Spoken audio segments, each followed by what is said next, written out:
Happy Halloween. I hope I can up the volume on this because the speaker on this new webcam that my girlfriend just gave me, there's no software for it on my computer yet. She has to give me the disc for it first. So I like to play video game music loud in my car with the windows down. Why? Because I'm a geek, and I know that if I was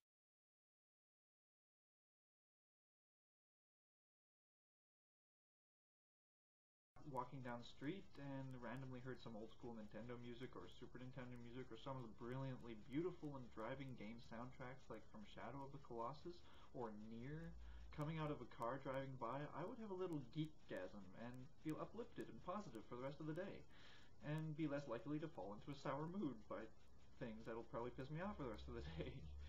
Why? Well, because someone was playing something loud in their car that wasn't absolute shit. Like rap or club music, for once. For fucking once, you know? I love old school Nintendo music, and Super Nintendo music can be so beautiful. Final Fantasy 3 and 2 and 3 and Secret of Mana, and 4 and 6, but you know what I mean. Mega Man music, 2 and 3 mainly, with some tracks from 4, is so fucking metal. I mean, it's unbelievable. Each level music is so complex and detailed. It's like it was made with metal artists. Anyone who listens to rap or club music has no right telling me that video game music is too repetitive, especially when such game tracks are packed with intricate detail, and it's just so absolutely joyful for my brain to absorb and memorize these tracks, while rap and club music are so repetitive and uninteresting they make my brain threaten to turn me deaf. I'm sure more than half the people walking around are either too young or too old to know a lot of the old Nintendo or Super Nintendo music. Well, not so much. The geek culture is growing right now. I wrote this a little while ago. I still think it's a travesty that there are kids out there who didn't grow up with Super Nintendo. Genesis can suck my dick, haha. Just be kidding, but it wasn't an inferior machine. I was part of that little war. It doesn't matter, doesn't mean anything. There are good games on the Genesis, but, you know, Super Nintendo's still better. But geek culture is on the rise, so what the hell. If I can make just one geek smile for free, mission accomplished. I'm not here to please the masses, but to speak to those the masses have left behind. I'm not here to make money, just make people feel good.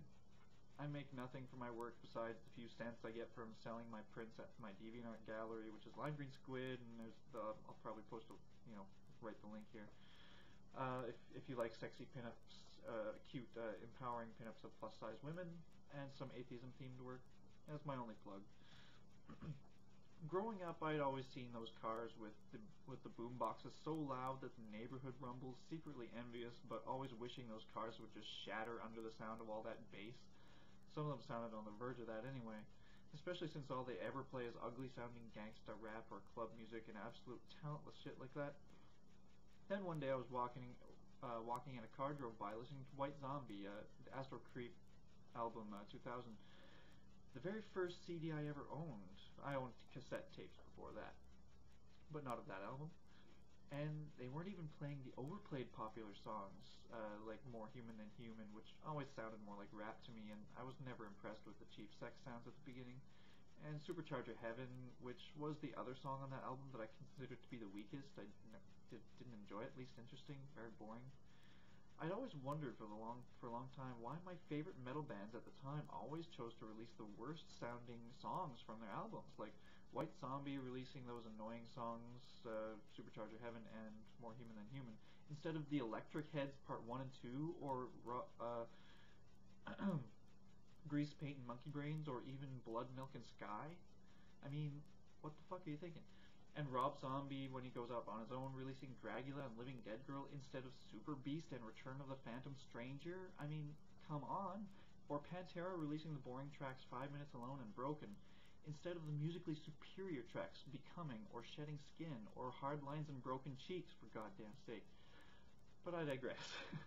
So in response to the horrible rap shattering those cars, I dreamed of shattering my own car with Pantera and White Zombie and Marilyn Manson and KMFDM as loud as I wanted to at this stuffy little Christian city. To show not all people with loud cars have horrible taste in music or philosophy, I recognize metal is just about as accessible as gangster rap to the general public, but at least metal is about intricate compositions and precise timing and stunning creativity instead of just talking to an often stolen loop, forcing rhymes that really sound horrible, because most rap and you have to steal a loop because most rap sounds the same, and they have to steal someone else's music just to get any sort of individuality or fame. Like little girls who look for attention by pretending they're mom, by wearing their mom's clothes. It's why rap will never speak to me. It needs to sound more colorful unless someone else already did that already.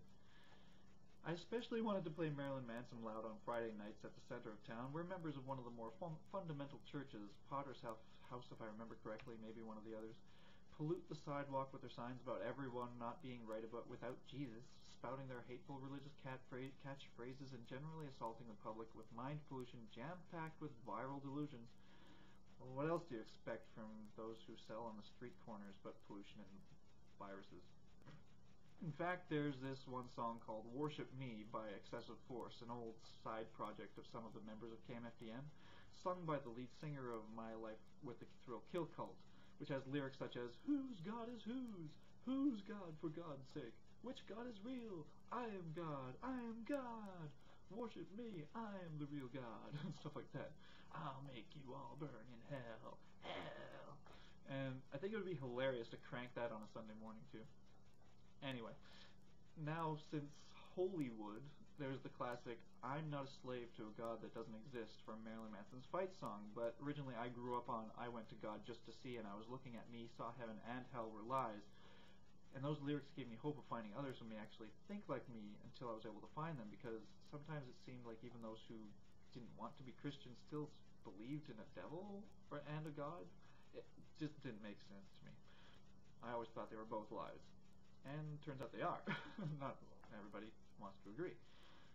Anyway, but I've grown up a little and I don't like to make a lot of noise because it's fucking rude. But I still play my video game music pretty loud on the city streets in daytime, because at least I won't piss off too many people that way, and just pissing people off for the hell of it is extremely lame and just as stupid, because being a worthless schoolyard bully is just that, worthless.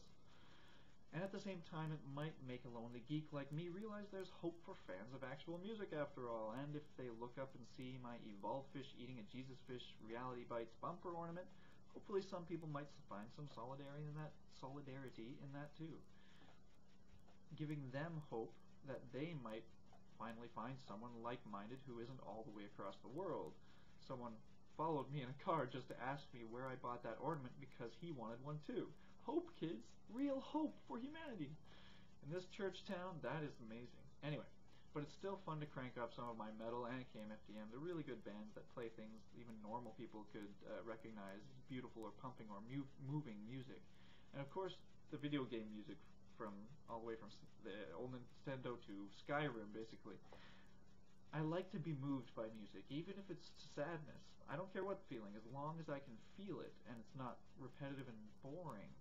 So I like to reach out to those who are also moved by music. I don't do it for fame, maybe a little attention. We all crave a little positive attention. But I don't sit there and wait to bask in it, you know? Here's where I'm supposed to say, comment, rate, and subscribe, but ha! The joke's on you! I don't make any money off my videos. So there. But I still appreciate comments, because, you know, I'd like to make conversation. That's all I make these videos for. Except I sometimes don't respond because I just have other things to do. I'm sorry. Anyway, I just do my best to attempt to warm the hearts of people who are sick and tired of crap music and crap religion. Because stuff like that warms my heart, and therefore at least a few others should probably also feel the same. Because nobody is truly unique, but we're all still individual, but we're all, you know, we all want the same things, and a lot of us think the same things, and it's nice to know that not everyone, that we're not alone in what we think.